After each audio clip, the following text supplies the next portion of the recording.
Hello, my noble band of outlaws. Outlaw Samurai coming at you live with a video. Well,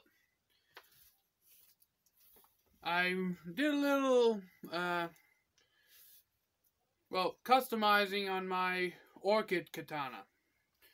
The Ito wrap, when I first got this thing, completely came off, and instead of trying to fight with it, I just decided to strip it off.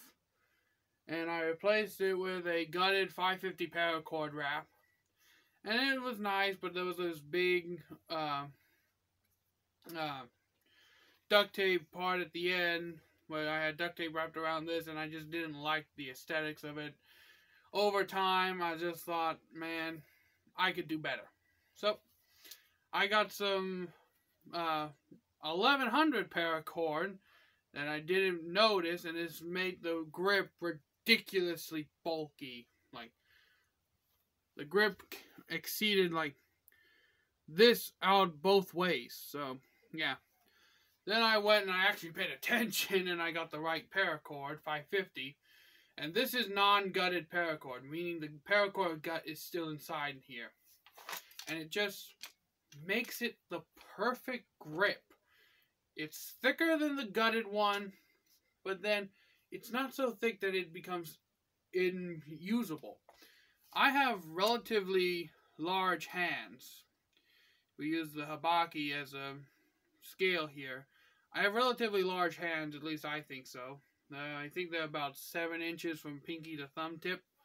So, this kind of grip is actually a lot more conducive and comfortable to me swinging this thing around. The only downside I have is the knot here on this side. I always end up putting the knot on the wrong damn side. If it was in my palm, it'd be a little inconvenient, but I wouldn't really mind it a whole lot. But because it's over here, when I grip the sword like this, my fingers wrap over it, and it's actually a little uncomfortable. Though, I never tend to fully grip the end of my swords. I always tend to grip like this. So it doesn't really bother me all that much if I grip it like I normally do.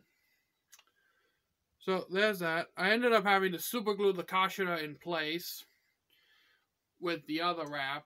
And I attempted to do a traditional Japanese knot, but I do not know how to do that, so I just did lazy American, ties a knot over here, ties another one over here, burns it down. So, yeah, a redneck Ito wrap. And to tell you the truth, I really do think the yellow makes the sword look a whole lot better than it did before, because look at the fittings. It's all black and gold, and this is a goldish color. You can't really see it in this light because it dims it in the video, but what I'm looking at, this thing is like I took a gold bar and I melted it into an Ito wrap. So, yeah, I really actually like this look a hell of a lot better. If you notice, I took, I think it was either Friday, yeah, it was Friday, this is Sunday. I was sitting in here Friday watching an old black and white movie from a movie collection I bought, 7 Jurassic films. I think it was 10,000 Leagues Under the Sea, but I'll be right back. Sorry about that, I had to do something, but in any case, like I was saying before, the whole thing is gold and black, or black and gold, one of the two.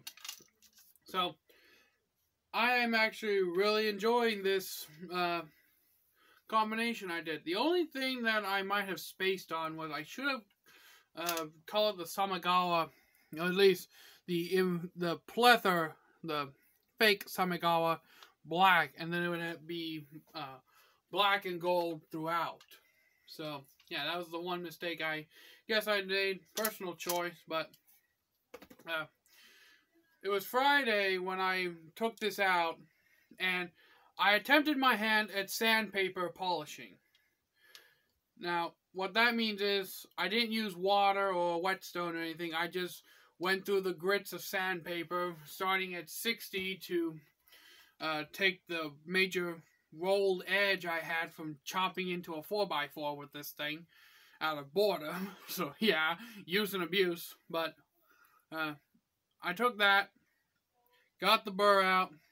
I kept going through the grits progressively, up and down, going and going and going and going and going and going and continuing so on and so forth, till I got to my finest grit 600, and it actually put a damn good, decent edge on this sumbitch.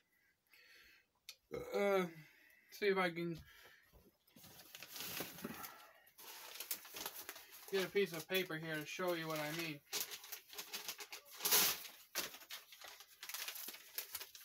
I didn't sharpen the whole thing because, as you can see here, there's still this part where it has a fake hummun. And even that is actually a little sharp, considering that I usually put my swords through a lot of abuse. So, that's the first cut. You didn't see it because it was folded over, but... Damn it. Well, it's doing it. There we go. And I haven't cut with this thing since sharpening it. So, I might take out the reason I didn't put it through the work sharp was I was feeling lazy that day and didn't want to do it. Like, drag the work sharp out, set up a clean space in my room, put a piece of cardboard out, the whole shit. But yeah, this has been a little update on my orkit katana. And I might do the same thing to my crane katana, take that through the grits as well, and see how it fares. The blade up here kind of has like what I would say would be a practitioner's polish, in my opinion, or slightly glossy satin finish. And to me, I don't like the mirror polish on a blade, at least not on the whole sword. I don't mind a mirror polish fuller or bohie, because it makes the bohie stand out, and if the sword is supposed to have a bohie, in my opinion, the bohie is supposed to stand out. So, I wouldn't mind a mirror polish in the bohie, but to me, satin finish is just better because of the fact that A, easier to clean. All you really gotta do is burp, burp, burp, burp. 400 grit sandpaper, done. Take it to a stropping belt a couple of times, boom, your sword's ready to go the next day. Mirror polish, you have to oil it, you have to clean it. This is what I personally assume. I never had a sword with a mirror polish, so I don't know how fast they deteriorate. But I would think that a mirror polish being so fine would deteriorate rather quickly. Whereas a satin polish, it's not as fine, so it doesn't deteriorate. And my personal opinion, a sword needs to have scratches. It needs to have dents. It needs to have signs of being used. Because my philosophy when it comes to a sword is, you could give me the most beautiful sword in the world. Gold fittings, silver blade, diamond scabbard, ruby lined, all these fancy jewels, and it could be like a bajillion-dollar sword. You could hand that to me. But the minute I go to cut something, especially if it's just like a water bottle, because any sword should be able to cut a water bottle. That is like the easiest cutting target there is. A water bottle. And I'm not talking like Pepsi bottles, like Backyard Samurai, he had trouble with cutting Pepsi bottles in the past, or the thick-ass Gatorade bottles. I'm talking like the bottled water bottles, like the bottled water bottles. The ones you buy bottled water in.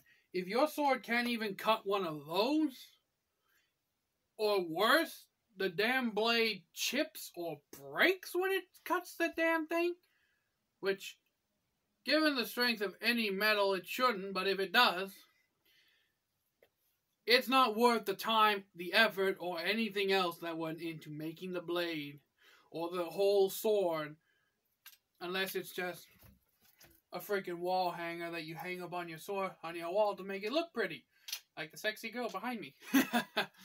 But in any case, then on the other hand, you could have me the most butt ugly simple piece of bar with a relatively ground-in edge. You could hand me a piece of steel bar. You can basically hand me a steel bar with a edge ground into it. And if I can cut the water bottle, I'll take the ugly-ass sword over the pretty one. Because the ugly-ass sword is functional, it's strong, and it can cut. So, yeah. I don't have any problem with, like, glitz or glamour or bling bling on a blade. Just as long as it's functional. But if a sword is not functional, you can't really call it a sword, now can you? It becomes a wall hanger. So, yeah. This has been a little ramble about the customization I did to my orkit katana. And I might attempt the same thing with the crane katana, but the crane katana, oddly enough, I've never had a problem with the tsuka core or any of the fittings coming off. This one came cracked, so I had to wood glue it back together, and it made the damn thing almost impossible to get off. But the crane katana, the only problem I had with that one is that the tsuka, the nikago for that sword was too small for the tsuka core on it, so I had to put some tape on it to bolster the nikago, and now it fits in fine, and I actually had to hammer the makugi pin back into place before I could just pop them out with my fingers. No, both my swords now, all my swords, my saber-tooth, my crane, and my orkit here, I have to actually physically hammer the makugi pins back into place, and I actually have to physically take a let's see if I have it around here somewhere. This Allen wrench here, I have to put it over the makugi and literally beat the damn thing to get them out. And then I have to put the sword in the saya, wrap my finger around the tsuka, and pull with all my might to get the damn thing off. Yeah. When I repair my swords, everything is as solid as Dwayne Johnson's biceps. Okay? That might be the one thing in this world no swordsman can cut, and that's the Rock. You go to slice the Rock, and it's like, what kind of inhuman being are you? Are you muscle gone? Okay, then I kind of want to see a fight between Arnold Schwarzenegger in his prime versus The Rock. Like, if someone can do that, like a simulation of Schwarzenegger in his prime, like when he filmed the Conan movies, and then The Rock in his prime when he was still a WWE wrestler, I want to see that fight. But I'm trying to keep this below 15 minutes, so until next time, my noble band of outlaws, Outlaw Samurai, tells all y'all, be crazy rednecks, be safe in using your weapons, and remember, if it don't scratch, if the blade don't have a scratch, then you throw it in the trash. Quote of Outlaw Samurai. I'm out. Peace.